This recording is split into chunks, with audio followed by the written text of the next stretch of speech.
don't forget, I want him to make a public confession. Oh, yeah. what's for your public Are you winding confession. up? Oh, yeah. Yes, Yeah, give me read. Okay, yeah. Since this is a Confession. since this Catholic is a Church. mentor-mentee session, Uh-oh. Let me I drink want the some. whole world to know Let me drink some how he deceived me into accepting him as a student. And I'll simply ask him, how is your Muntu these days?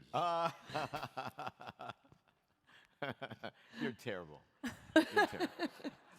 So I get to Cambridge, and remember, I'm going to come back and go to med school, right?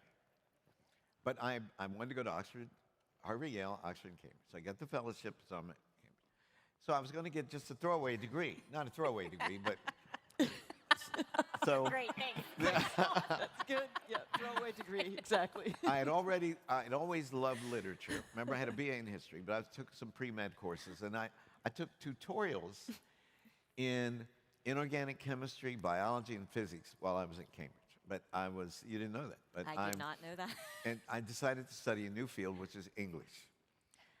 And to get a degree, to get a second BA. And at Oxford and Cambridge, your BA automatically turns into an MA in 5 years if you send in 5 pounds. True story. The easiest MA in the whole history, in all the academy. So often you see these Rhodes Scholars that master's degrees, all bullshit. They just sent in five pounds and they got a master's degree. So remember, I'd already been to Africa. I'd lived there. And I said, I would like to study African literature since I was getting the second BA. And the supervisor at Clare College, Cambridge, said, you're in luck. There is a Nigerian writer who's here in exile from Nigeria. And he's over at Churchill College. So maybe he'll do some supervisions with you. He had been rejected by the English faculty because the English faculty at Cambridge was so racist. They said African literature wasn't really literature. It was anthropology. So his appointment was in the social anthropology department. Isn't that? And 13 years later, he gets a Nobel Prize. My man. Which nobody at Cambridge is going to get.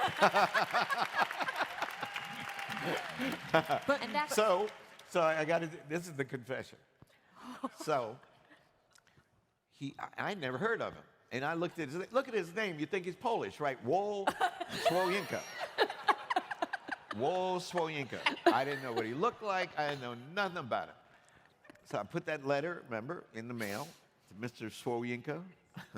It's Wole Soyinka, by the way. But I didn't know how to say it. And I said, I would like to blah, blah, blah. And he said, well, come see me, and we'll see if this can work out in his letter. So I had got my best dashiki. Had a closet full of dashikis, baby. I had a 2-foot-high afro. I know y'all can't believe this, but I did.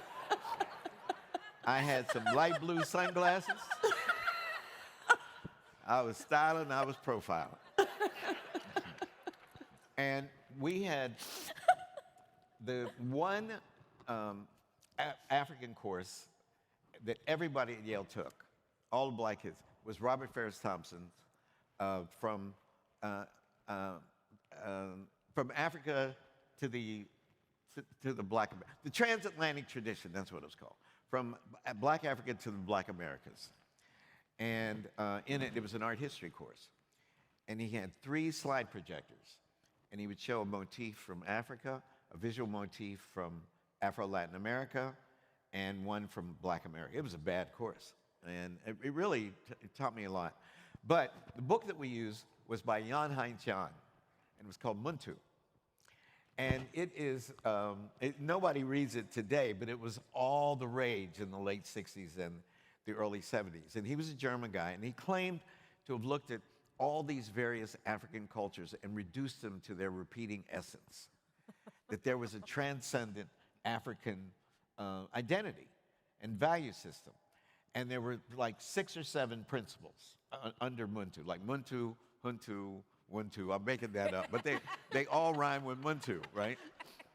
So I stayed up half the night before going over to meet him because I was trying to blow his mind, you know, to show him that I was bad, that I was hip on the Muntu thing. You know what I mean? So I'm walking from Calhoun College, from Clare College over to Churchill College.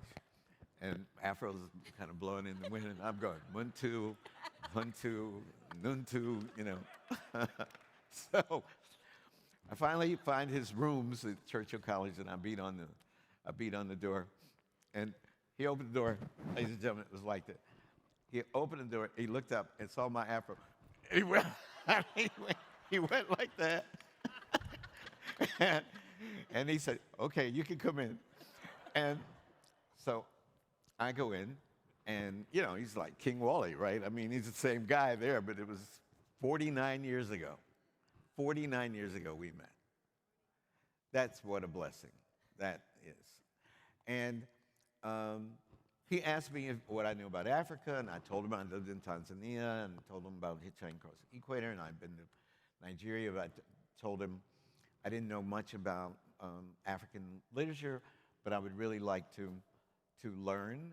And then I was taking on a new field, the study of English literature, and he said, okay. And just when I was about to, you know, reach in my hip pocket and pull out my knowledge of Muntu, he said, you know something? I'm going to tell you why I'm going to take you on as a student. And I said, well, why is that, sir? And he said, because you're the only African American I ever met who didn't give me that Muntu bullshit.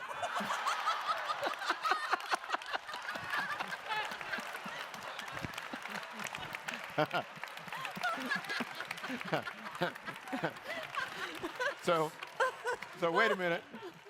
So what did I do? I said, Muntu? What's that?